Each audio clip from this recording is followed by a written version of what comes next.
প্রিয় দর্শক, এটিএন বাংলার নিয়মিত আইন বিষয়ক আলোচনা অনুষ্ঠান ল অ্যান্ড অর্ডারে আপনাদেরকে স্বাগত জানাচ্ছি। আপনাদের সাথে আছি ব্যারিস্টার এইচ.এম. সঞ্জিত সিদ্দিকী। আজকে আমাদের আলোচনার বিষয় মাদকদ্রব্য নিয়ন্ত্রণ আইন। প্রিয় দর্শক, মাদকদ্রব্য আমাদের দেশে একটি সামাজিক ব্যাধিতে রূপান্তরিত হয়েছে। একজন মাদকাসক্ত ব্যক্তি শুধু তিনি তার নিজের ক্ষতি করছেন না, তিনি তার সমাজেরও ক্ষতি করছেন। আজকে মাদকদ্রব্য নিয়ন্ত্রণে যে আইনটি রয়েছে, এই আইনটি কিভাবে কার্যকর করা হচ্ছে এবং এর শাস্তির বিধানগুলো নিয়ে আমরা আলোচনা করব। আলোচনার জন্য আমাদের সাথে স্টুডিওতে রয়েছেন বাংলাদেশ সুপ্রিম কোর্টের আইনজীবী শাহিন সুলতানা খুকি। আপনাকে আমাদের অনুষ্ঠানে স্বাগত জানাচ্ছি। হ্যাঁ, আপনাকে অসংখ্য ধন্যবাদ এবং এটিএন বাংলাকে ধন্যবাদ জানাচ্ছি এত সুন্দর একটি পরিসরে আমাকে আমন্ত্রণ জানাবার জন্য। আজকে আমাদের আলোচনার বিষয় হচ্ছে মাদকদ্রব্য নিয়ন্ত্রণ আইন। 1990 সালে ইতিপূর্বে একটি আইন ছিল, যেটি পরবর্তীতে 2018 সালে সংশোধন করে নতুন আইনটি করা হয়েছে। প্রথমেই আপনার কাছে জানতে চাচ্ছি যে মাদকদ্রব্য বলতে আইনে কি বলা হয়েছে? মাদকদ্রব্য হচ্ছে একটা নেশা জাতীয় পদার্থ যা সেবনে মানুষকে স্নায়বিকভাবে প্রতিক্রিয়ার উদ্বেগ ঘটায় এবং পুনরায় সেবনের আগ্রহ জন্মায়। মাদকদ্রব্য নিয়ন্ত্রণ আইন 2018 ধারা 2-এর 29 কলামে বলা আছে, উপধারা 29-এ বলা আছে মাদকদ্রব্য অর্থ, ওখানে কলাম ক, খ, গ ওভাবে দেওয়া আছে। তো মাদকদ্রব্য নিয়ন্ত্রণ আইন 1990 রহিতকল্পে মাদকদ্রব্য নিয়ন্ত্রণ আইন 2018 করা হয়েছে। মূলত মাদকদ্রব্য নিয়ন্ত্রণ, মাদক সেবনে প্রতিরোধ, তারপর হচ্ছে আপনার পাচারের অপব্যবহার প্রতিরোধের জন্য নতুন করে এই আইনটি আরও ব্যাপক আকারে প্রণীত করা হয়েছে। আমাদের দেশে সাধারণত কি কি ধরনের মাদক বেশি ব্যবহার করা হচ্ছে? আমাদের দেশে সাধারণত হিরোইন, গাঁজা, আফিম, নিকোটিন, কোকেন, ইয়াবা, এলএসডি ইত্যাদি আরও প্রায় 25 ধরনের মাদক দ্রব্য রয়েছে বর্তমানে আমাদের দেশে।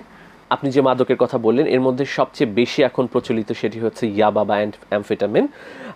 বাংলাদেশে এত পরিমাণ ইয়াবা যে প্রবেশ করছে, এর দায়িত্বটি কার মূলত? এখানে কি সরকারের কোনো ব্যর্থতা রয়েছে বা আইন শৃঙ্খলা বাহিনীর কি আরও বেশি সচেতন হওয়া প্রয়োজন বলে আপনি মনে করেন? হ্যাঁ, এক্ষেত্রে আমি বলবো আমাদের দেশে কিন্তু কোনো ধরনের মাদকের উৎপাদন বা চাষ হয় না।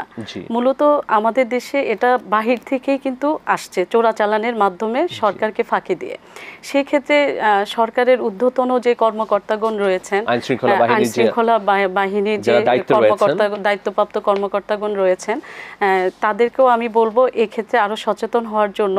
কারণ হচ্ছে আমাদের দেশে এখন আপনি যদি দেখেন মাদক সেবন হচ্ছে একটা ব্যাধিতে পরিণত হয়েছে। 2023 সালের জরিপ অনুযায়ী দেখা গেছে 80 লাখেরও বেশি মানুষ হচ্ছে এখন মাদকাসক্ত। দ্রব্য নিয়ন্ত্রণ অধিদপ্তরের দায়িত্ব কি এই আইনে? মাদকদ্রব্য নিয়ন্ত্রণ অধিদপ্তরের দায়িত্ব হচ্ছে তারা যে লাইসেন্স দেয় যাদেরকে, সেখানে বাছাই করে লাইসেন্সটা দেওয়া, যে কারা কতটুকু পরিমাণ বারগুলোকে লাইসেন্স যে দেয় সেটা হচ্ছে যাচাই বাছাই করে দেওয়া। মাদকদ্রব্য নিয়ন্ত্রণ আইন 2018 এর 18তে আছে যে কারা লাইসেন্স প্রাপ্ত হবে, কারা লাইসেন্স পাবেন না। সেই ক্ষেত্রে যেমন 21 বছর হতে হবে। তারপর হচ্ছে মুসলমান কাউকে, আমরা যদি দেখি, আমি ওই প্রসঙ্গটি আসছি, মাদকদ্রব্য নিয়ন্ত্রণ অধিদপ্তরের কিন্তু দায়িত্ব রয়েছে যে মাদক নিয়ন্ত্রণ করা, এবং তারা কিন্তু চাইলে কোনো ভবনে বা কোনো কারো কাছে তল্লাশি করতে পারে, কোনো ব্যক্তির কাছে, যে তার কাছে কোনো মাদকদ্রব্য আছে কিনা, এবং তারা কিন্তু মামলা দায়েরও করতে পারে। তাদের যে এই ক্ষমতাটা দেওয়া হয়েছে, এটা কি যথাযথভাবে তারা প্রয়োগ করছে কিনা? বর্তমানে করছে, আবার কিছু ক্ষেত্রে আমি বলবো অবশ্যই অবহেলা আছে। যদি অবহেলা না থাকতো তাহলে এমন বিস্তৃতভাবে বাংলাদেশে মাদকাসক্ত বেড়ে যেত না। আপনি জানেন যে ভাইয়া, বাংলাদেশ সংবিধানের 2য় ভাগের 18 নং অনুচ্ছেদে জনস্বাস্থ্য ও নৈতিকতা বিষয়ক কলামে বলা আছে যে মাদক বা মদ্যপায়ী যদি চিকিৎসা ব্যতীত মাদক ও মদ্যপায়ীদের স্বাস্থ্য হানিকর হয় এমন কোনো ভেষজ পদার্থ উৎপাদনের ক্ষেত্রে বাংলাদেশ সরকার যথাযথ ব্যবস্থা গ্রহণ করিবে। হ্যাঁ, তো তাই যদি হয় তাহলে আমি বলবো যে মাদক দ্রব্য নিয়ন্ত্রণ অধিদপ্তরের দায়িত্ব হচ্ছে এই ক্ষেত্রে আরেকটু সচেতন হওয়া এবং সৎ নিষ্ঠাবান অফিসার নিয়োগ দেওয়া, যেখানে হচ্ছে আমাদের দেশে মাদকের হার কমে যাবে বলে আমি বিশ্বাস করি। এবং তাদের কাছে যদি কোনো তথ্য থাকে এই তথ্যগুলো দিয়ে অবশ্যই তারা সঠিকতা যাচাই করে যারা মাদক নেশা করছেন বা মাদকদ্রব্য বিক্রয় করছেন তাদের বিরুদ্ধে যথাযথ আইনগত পদক্ষেপ নেওয়া।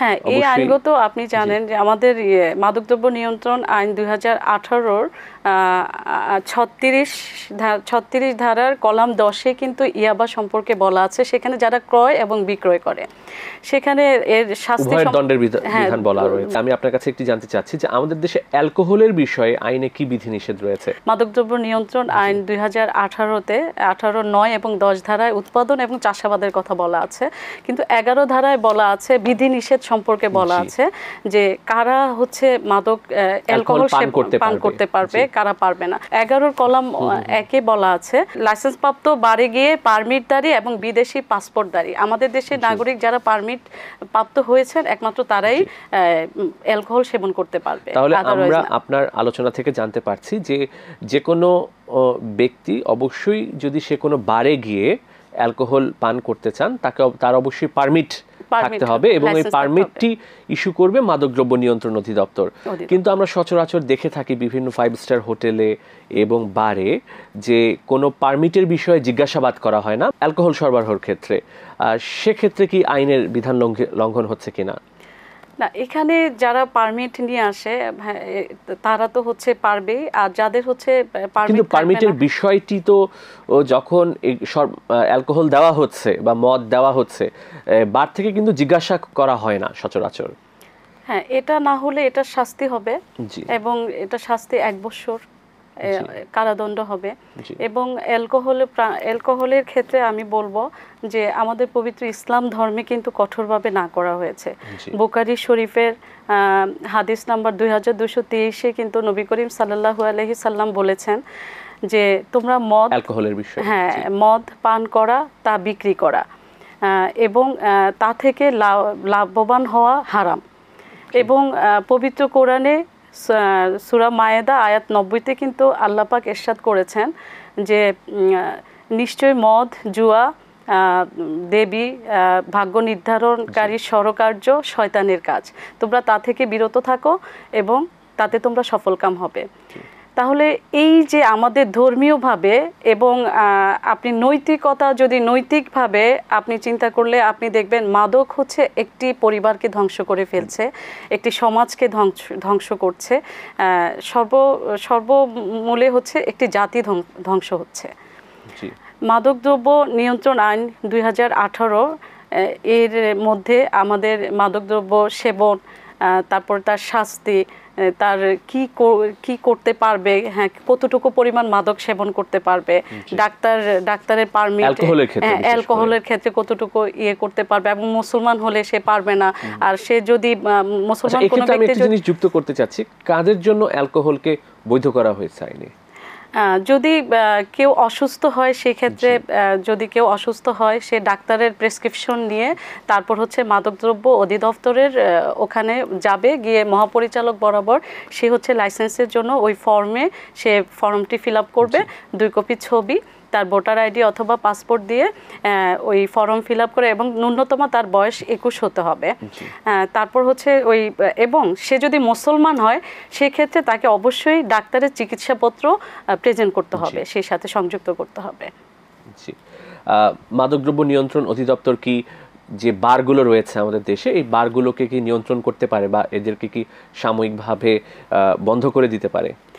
হ্যাঁ, মাদকদ্রব্য অধিদপ্তর চাইলে এটা সাময়িকভাবে বন্ধ করতে পারে, তবে এক্ষেত্রে মাদকদ্রব্য নিয়ন্ত্রণ আইনে বলা আছে যে যদি সাময়িকভাবে বন্ধ করতে হয় তাহলে কে করতে পারবে, কিভাবে পারবে, সেটা হচ্ছে যদি কোনো জেলা ম্যাজিস্ট্রেট চায়, জেলা ম্যাজিস্ট্রেট অথবা পুলিশ কমিশনার যদি মনে করে তার এখতিয়ারাধীন থানার অধিক্ষেত্রের মধ্যে কোনো আইন শৃঙ্খলা বিঘ্ন ঘটতে পারে মাদকদ্রব্যের কারণে, তখন তিনি সাময়িকভাবে তা 30 দিনের জন্য বন্ধ রাখতে পারেন। এবং তাতেও যদি মনে হয় যে না হচ্ছে না, তিনি তার ঊর্ধ্ব আরও 30 দিন হচ্ছে তা বর্ধিত করতে পারবেন। আপনি বললেন যে মাদকদ্রব্য নিয়ন্ত্রণ আইনের 36 ধারায় শাস্তির বিধানগুলো বলা হয়েছে। প্রথমে আপনার কাছে জানতে চাচ্ছি যে ইয়াবা সেবন বা বিক্রয়ের ক্ষেত্রে কি শাস্তির বিধান রয়েছে আইনে? ইয়াবা সেবন বা বিক্রয়ের ক্ষেত্রে হচ্ছে যদি সেটা হয় 200 গ্রাম, তাহলে এর শাস্তি হচ্ছে 1 হতে অনূর্ধ্ব 3 বছর 5 বছর পর্যন্ত। আর যদি সেটা হয় 201 থেকে 400 গ্রামের মধ্যে, তাহলে সেটা হবে 5 বছর অনূর্ধ্ব 10 বছর পর্যন্ত। আর সেই পরিমাণটা যদি হয় 401 থেকে এর ঊর্ধ্বে, 400-এর ঊর্ধ্বে, তাহলে তার শাস্তি হবে মৃত্যুদণ্ড বা যাবজ্জীবন কারাদণ্ড এবং সাথে অর্থদণ্ড। জি, তাছাড়া হেরোইনের বিষয়ে আইনে কি রয়েছে, যে হেরোইন সেবনের ক্ষেত্রে শাস্তির বিধান? হ্যাঁ, হেরোইন সেবনেও শাস্তির বিধান হচ্ছে যদি 5 গ্রামের অধিক হয়, তাহলে সেক্ষেত্রে তার শাস্তি হবে 3 বছর। আর যদি 5 থেকে 25 গ্রাম পর্যন্ত হয়, তাহলে হবে 5 বছর অনূর্ধ্ব 10 বছর। আর যদি 25 গ্রামের ঊর্ধ্বে হয়, সেক্ষেত্রে হবে মৃত্যুদণ্ড অথবা যাবজ্জীবন কারাদণ্ড সাথে অর্থদণ্ড। জি, আমরা অনেক ক্ষেত্রে দেখে থাকি যে কোনো একজন ব্যক্তি মাদকদ্রব্যের মামলায় দণ্ডিত হবার পরে উনি জামিনে বের হয়ে বা কারাভোগ করার পর আবারও একই ধরনের অপরাধ করছেন, আবারও মাদক সেবন করছেন, সেক্ষেত্রে আইনে কি বলা হয়েছে? যদি কোনো ব্যক্তি একবার অপরাধে দণ্ডিত হয়ে সে দণ্ড ভোগ করার পর এসে আবারও সে একই অপরাধ করে, সেক্ষেত্রে আইনের বিধান হচ্ছে তার ওই অপরাধের জন্য যে দণ্ড দেওয়া, সেই দণ্ডের দ্বিগুণ শাস্তি সে ভোগ করবে। আবার তাকে সর্বোচ্চ শাস্তি, তাকে দ্বিগুণ দণ্ড দেওয়া হবে। জি, আমরা দেখছি যে এখনকার সময় অনেক নতুন ধরনের মাদক আসছে, যেমন এলএসডি বা আইস। এই মাদকগুলো ভয়াবহতা অনেক বেশি যুব সমাজের মধ্যে, এগুলো সম্পর্কে জানতে চাচ্ছিলাম। আসলে মাদকের ভয়াবহতা সম্পর্কে বলতে গেলে অনেক বলতে হয়। মাদক সেবনকারী হচ্ছে সামাজিকভাবে, শারীরিক ও মানসিকভাবে ক্ষতিগ্রস্ত হয়। সেটা হচ্ছে কীরকম, যেমন শারীরিক ও মানসিকভাবে একটা মাদক সেবীর এইডস হতে পারে, হেপাটাইটিস বি অথবা সি রোগ হতে পারে, তার মস্তিষ্ক বিকৃতি ঘটতে পারে, তার যৌন শক্তি হ্রাস পেতে পারে, মহিলাদের ক্ষেত্রে বন্ধ্যাত্ব হতে পারে, স্মৃতিশক্তি হ্রাস পেতে পারে, এই ধরনের ক্ষতির সম্মুখীন হতে পারে। তারপর হচ্ছে পারিবারিকভাবে সে যেভাবে ক্ষতিগ্রস্ত হয়, সেটা হচ্ছে পারিবারিক সদস্যদের সাথে তার সম্পর্ক নষ্ট হতে পারে, এবং যেটা পারিবারিক ভাঙ্গন, বিবাহ বিচ্ছেদ হতে পারে। এইভাবে একটা পরিবার ধ্বংস হয়, এবং ওই মাদকাসক্ত ব্যক্তির যদি সন্তান থাকে, তার মানসিক বিকাশ হচ্ছে বিঘ্নিত হতে পারে। তারপরে আসি, যদি আর্থিকভাবে দেখি আমরা, আর্থিকভাবে একজন মাদকাসক্ত ব্যক্তির সে নিজে এবং পরিবারের জন্য ব্যাপক ক্ষতির সম্মুখীন হয়, এবং তার ছাত্র জীবন, তার ব্যবসা প্রতিষ্ঠান, তার কর্মজীবন সব কিছুতেই কিন্তু সফলতায় বিঘ্নিত ঘটতে পারে। আর আমি বলবো যে এই নতুন ধরনের যে মাদকের কথা বললাম, এলএসডি, আইস, এগুলোর বিষয়ে জানতে চাচ্ছিলাম। বিশেষ করে আমরা দেখি ভারত থেকে ট্যাপেন্টাডল ট্যাবলেট নামে আরেকটি মাদক রয়েছে। এগুলো ব্যাপকভাবে আমাদের দেশের ঔষধের দোকানেও কিছু কিছু এগুলো এখন সরবরাহ করা হয়ে থাকে। আসলে এই ক্ষেত্রে মাদকদ্রব্য নিয়ন্ত্রণ আইন 2018-তে বলা আছে যে ডাক্তারি প্রেসক্রিপশন দিয়ে তারপর হচ্ছে ফার্মেসি থেকে সে মাদক, বা যেখান থেকে সে ডাক্তারি প্রেসক্রিপশন অনুযায়ী ওই মাদকটা সে নিতে পারবে। কিন্তু এটাও আবার বলা আছে ওই মাদকদ্রব্য নিয়ন্ত্রণ আইনে যে একবারের বেশি কিন্তু সে আর এটা ক্রয় করতে পারবে না ডাক্তারি প্রেসক্রিপশন দিয়ে। তারপর হচ্ছে যদি করে তখন তার দণ্ডের হবে। আর আপনি এলএসডির কথা যেটা বললেন, সেটা মাদকদ্রব্য নিয়ন্ত্রণ আইনের 2 ভাগের খ ক্যাটাগরির একটা ইয়েতে পড়ে। সেখানে হচ্ছে এই যে আমরা যদি একটু পিছনে 2 বছর পিছনের দিকে তাকাই তাহলে দেখবেন ঢাকা ইউনিভার্সিটিতে 5 জন স্টুডেন্ট কিভাবে সে হাসতে হাসতে তাকে ধরে পুলিশ নিয়ে যাচ্ছে, আমরা দেখলাম ওরা হাসতে হাসতে যাচ্ছে। মানে ওরা হচ্ছে কি একটা হ্যালোসিশন যেটা হয়, এটা ওই যে জিওবার মধ্যে রাখলে রক্তনালীতে গিয়ে একটা হ্যালোসিশন তৈরি হয়, সেটা থেকে হচ্ছে ওরা একটা কল্পনার জগতে চলে যায় যে সে এখন নিজেকে যা ভাবছে আমি আকাশে উঠছি বা ইত্যাদি, এই টাইপসেরই কিছু ওরা কল্পনা করে এবং ওরা বুঝতেছে না যে বাস্তবে ওদের সামনে কি হচ্ছে, এবং এইভাবে কিন্তু নিজেকে খুন পর্যন্ত করে। মাদকাসক্ত ব্যক্তি আত্মহত্যার প্রবণতাও কিন্তু এলএসডি আত্মহত্যার প্রবণতা ওদের বেড়ে যায়। এবং আপনি দেখেন এই যে ওই ঘটনাটা, একটা ঢাকা ইউনিভার্সিটিতে পড়ুয়া স্টুডেন্ট, তার বাবা মা, তার পিছনে তার ইনভেস্ট, বাবা মায়ের শ্রম, বাবা মায়ের আশা আকাঙ্ক্ষা সব কিছু কিন্তু শেষ হয়ে যাচ্ছে নিমিষেই এই মাদকাসক্তের কারণে, মাদকদ্রব্যের কারণে। তো আমি বলবো যে এর থেকে পরিত্রাণের জন্য আমাদেরকে অবশ্যই আরো সচেতন হতে হবে। সেই ক্ষেত্রে অভিভাবকদের আমাদের যে মাদকদ্রব্য নিরাময় কেন্দ্রগুলো রয়েছে, সরকার কি এই নিরাময় কেন্দ্রগুলোকে আরো বেশি সুযোগ সুবিধার ব্যবস্থা করতে পারে যাতে যারা মাদকাসক্ত তারা দ্রুত স্বাভাবিক জীবনে ফেরত আসতে পারেন? হ্যাঁ, এই ক্ষেত্রে আমাদের রয়েছে যথেষ্ট মাদক নিরাময় কেন্দ্র রয়েছে আমাদের দেশে। তারপরেও আমি বলবো যে এই ক্ষেত্রে সচেতনতা বাড়ানোর জন্য আমাদেরকে একটু ক্যাম্পিং করা, প্রচার করা, তারপর হচ্ছে ইউনিভার্সিটিগুলোতে বা বিভিন্ন মিডিয়াগুলোতে, এখন তো মিডিয়াতে সবই সম্ভব, বেশি বেশি প্রচার করা যে এই মাদকাসক্তের কারণে আমাদের সমাজ, আমাদের জাতি, আমরা কিভাবে ধ্বংস হচ্ছি, আর সেই মানের চিকিৎসক নিয়োগ দেওয়া। আর চিকিৎসক হচ্ছে এক্ষেত্রেও অবশ্যই সিভিল সার্জন অথবা সরকারি মেডিকেল কলেজের চিকিৎসক অনন্য সহযোগী ডাক্তার হতে হবে চিকিৎসা সেবা দেওয়ার জন্য, এবং কাউন্সিলিং করা। আমরা গার্ডিয়ানরা আমাদের বাচ্চাদেরকে কাউন্সিলিং করব। আমি বলবো প্রত্যেকটা বাবা মারই উচিত তার সন্তানকে কাউন্সিলিং করা। সন্তান আমরা আমাদের কাজে যতই ব্যস্ত থাকি না কেন আরো সচেতন হওয়া, অন্তত কি করছে, কাদের সাথে মিশছে, তাদের বন্ধু বান্ধব গুলো কিরকম, কার সাথে কথা বলছে, যে কোনো জিনিস চাওয়া মাত্র সন্তানকে দিয়ে দেওয়া, এবং যদি মাদকাসক্ত হয়ে থাকে দ্রুত মাদক নিরাময় কেন্দ্রে গিয়ে ওকে চিকিৎসা করানো। আর আমাদের মাদকদ্রব্য নিয়ন্ত্রণ আইন 2018, সেখানে কিন্তু আপনার এই আইনটা প্রণীত করা হয়েছে কিন্তু ক্রয় বিক্রয়, গুদামজাতকরণ, আমদানি রপ্তানি, চিকিৎসা এবং পুনর্বাসন কেন্দ্র প্রতিস্থাপনের লক্ষ্যে। এবং এই মাদকাসক্তের কারণে কিন্তু অন্যান্য অপরাধও বৃদ্ধি পাচ্ছে, কারণ যিনি এই নেশা করছেন তাকে ওই নেশার টাকার উপার্জনের জন্য বা নেশার টাকা ব্যবস্থা করার জন্য তারা হয়তো বা ছিনতাই, হত্যা, ডাকাতি এই ধরনের অপরাধে তারা জড়িয়ে পড়ছে। আমি আমার নিজের অভিজ্ঞতা থেকে বলছি, আমি হচ্ছে আমার জীবনের প্রথম যখন আমি অ্যাডভোকেট হই তখন আমার কাছে, আমি তখন সিনিয়রের সাথে কাজ করছি, ওই সময় আমার কাছে একটা মামলা আসে। মহিলাটা হচ্ছে ওই কোর্টের বারান্দায়, হচ্ছে জজ কোর্টের বারান্দায় মহিলাটা ছিলেন। তো একটা পর্যায়ে সে আমাকে দেখে বলল যে মা আমাকে আমার একটা উপকার করো। তো আমি মহিলাটা খুব গরিব, একদম বিধ্বস্ত মনে হচ্ছে মহিলাটাকে দেখে আমি তখন ওনাকে আইনজীবী সমিতির ইয়েতে নিয়ে আসলাম, জিজ্ঞেস করলাম কি হয়েছে। উনি হচ্ছে মিরপুর থানার সামনে পিঠা বিক্রি করে।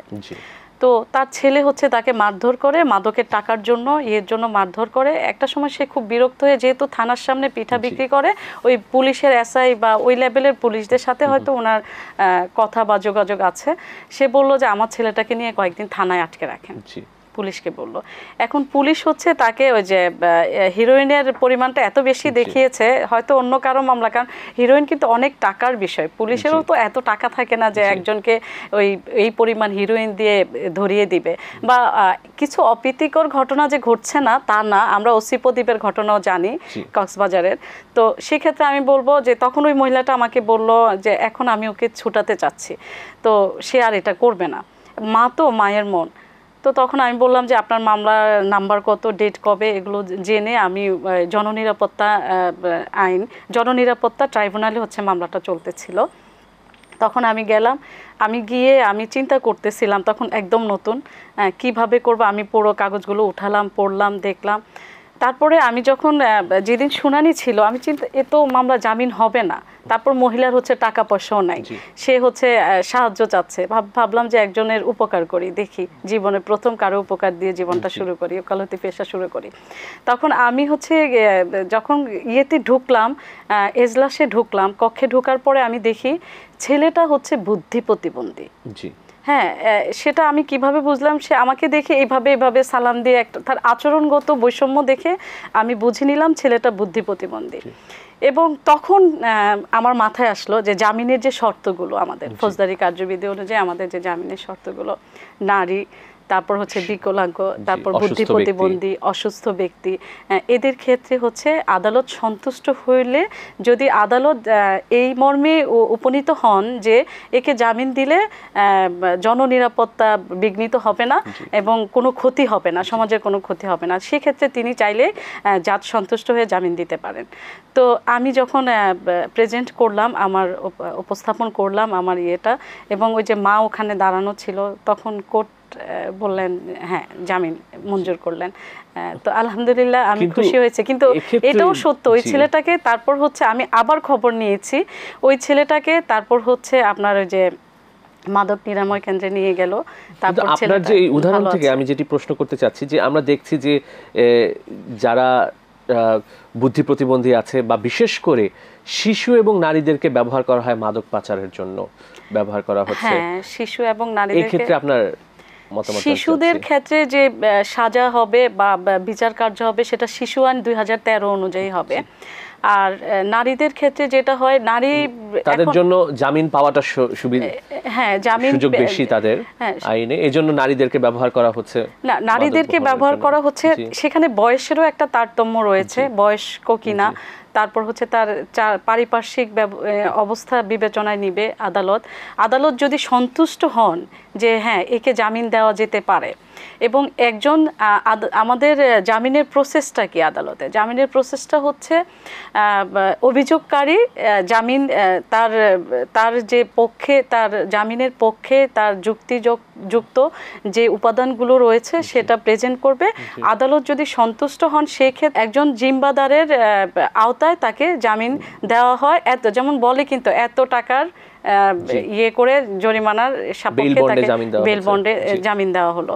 তো সেই ক্ষেত্রে হচ্ছে জামিন মঞ্জুর হয়। শুধুমাত্র নারী হলেই যে সে জামিন পেয়ে যাবে তা কিন্তু না। আদালত অবশ্যই অপরাধের গুরুত্ব সহকারে দেখছে, এবং তবে নারী এবং শিশুদেরকে ব্যবহার করার কারণ হলো গিয়ে যে তারা যদি ধৃত হয় পরবর্তীতে আদালত কর্তৃক তাদের জামিন পাওয়ার ক্ষেত্রে তাদের একটা বিশেষ সুবিধা আছে, যেটা আমাদের আইনে আছে।